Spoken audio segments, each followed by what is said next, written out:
Namaste and hi friends, it's Parvati here with Visionary Veda, bringing you your Vedic Astrology report for this full moon happening on August 19th, 2024.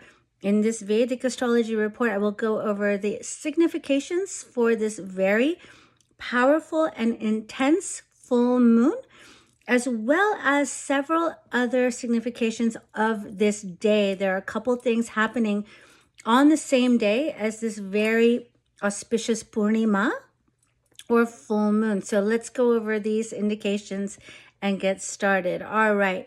So first of all, I will just tell you what are the other co-occurring celebrations for this full moon. One of them is, well, they're both very important.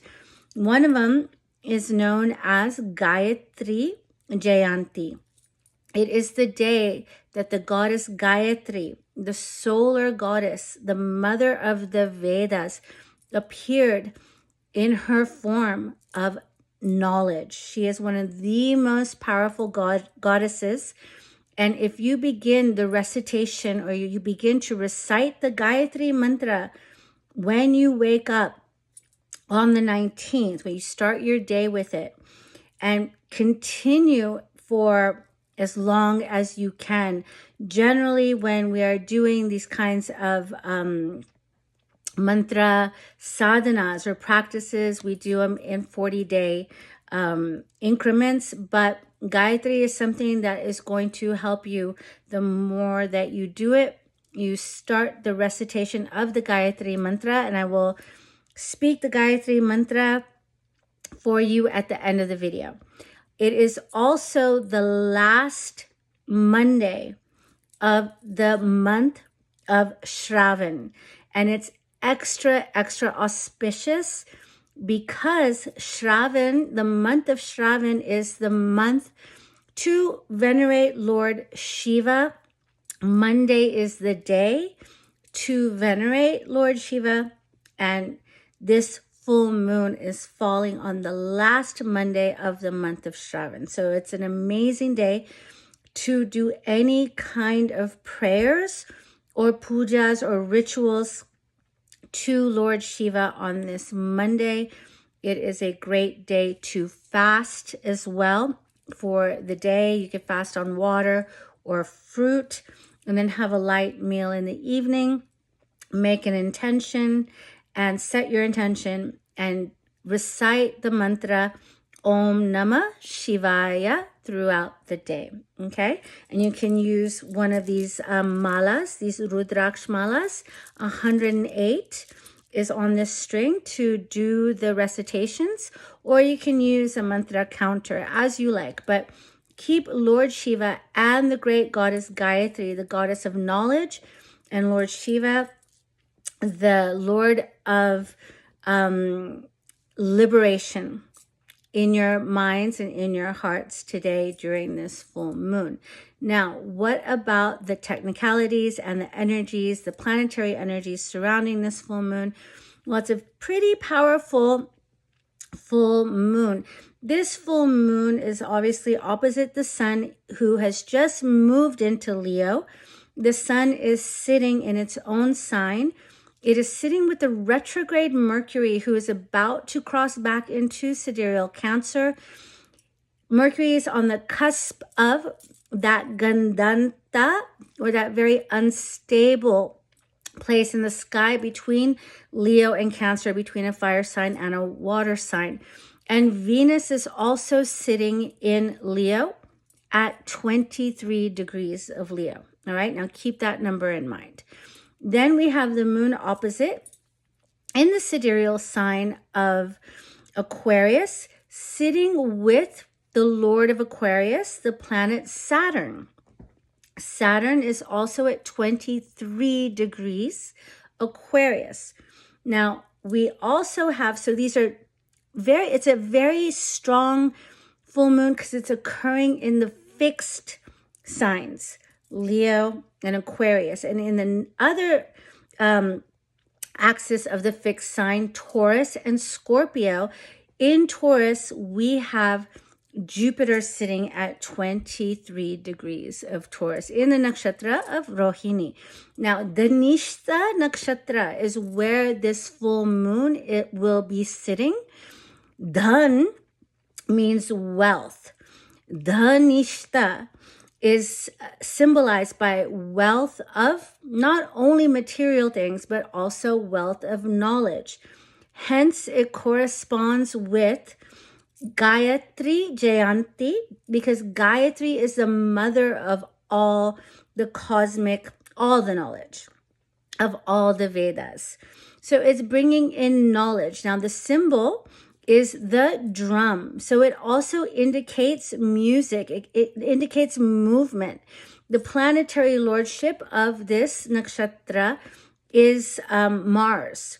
So it's a very active energy, but it's sitting with Saturn. And whenever moon sits with Saturn, it can bring some heaviness into our minds, into our bodies. We can start to feel heavy.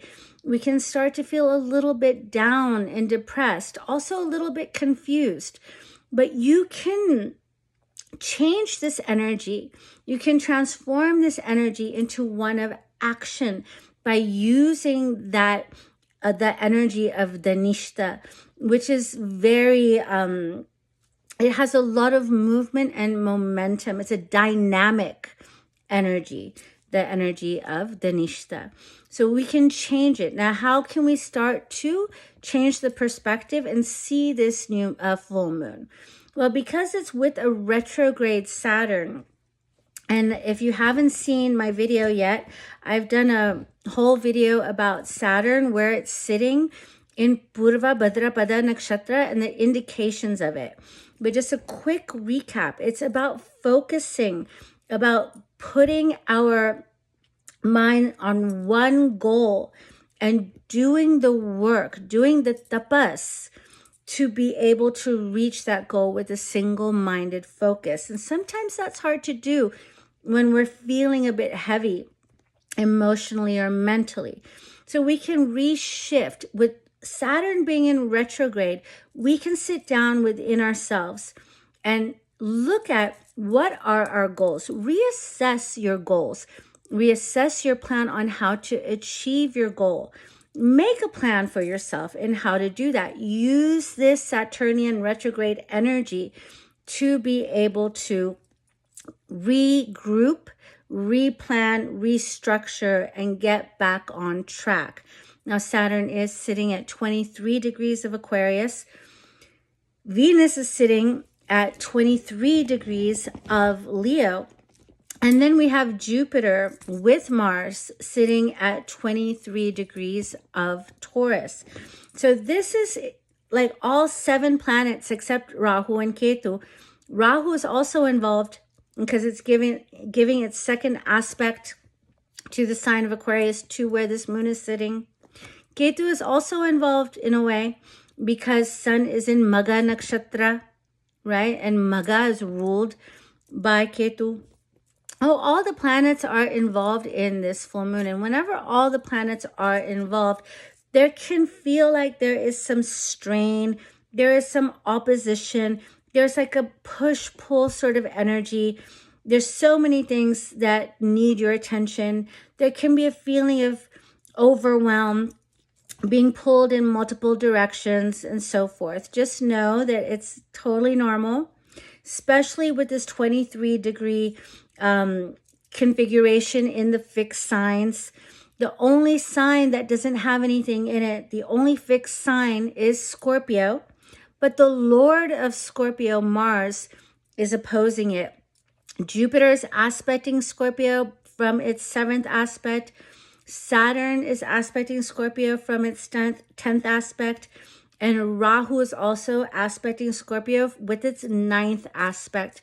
So the theme, this scorpionic theme of getting to the root, digging deep, finding one's transformation, the energy to change is there. The potential for transformation has been there. It will still be there. But this cross with all the planets in fixed signs can really help you establish and get clear on where you want to move ahead, how you want to move ahead. What does the future look like for your personal well-being and growth? Now, as always, if you are new to my channel, please like, share, and especially subscribe.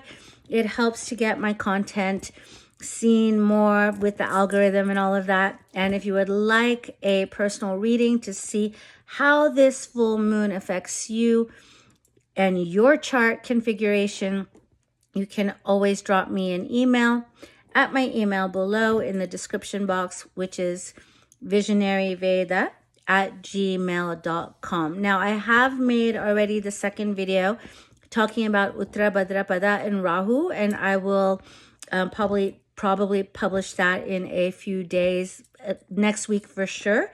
But I don't want to digress from this video. So let's talk about the other two significations happening on this very powerful, full moon.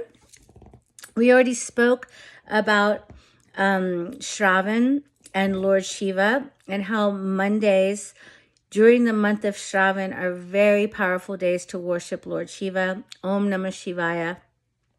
Fasting, making an intention, asking Lord Shiva to help you let go of those things that are no longer serving you in your life, that you could have some attachment to. Ask him to release it with ease and grace, and free up some space and energy in which you could use to move forward. Then there is the Gayatri Jayanti, which is incredibly powerful day. It is an incredibly powerful mantra, and you can look it up, but for the sake of reciting it here for you, it is a solar deity. It activates the solar plexus. I'm speaking to you about this mantra from my experience in doing it on a regular basis. It builds the solar plexus, and it strengthens your willpower. And it starts to bring those things that you need to move forward. And that's very important during this full moon, when there's all these fixed signs being activated, and you can feel stuck in many ways in your life, and you know you need to move forward, but you just can't. You just can't move forward. You feel heavy. It's a possibility. Write in the comments below how you're feeling going into this full moon. I would also like to request that if there are any other topics that you would like for me to discuss on my channel. I want to be more interactive with my audience and bring you content which you desire to know and learn. So feel free to drop it in the comment box as well. So I'm going to leave you tonight with the Gayatri mantra. And the Gayatri mantra goes like this.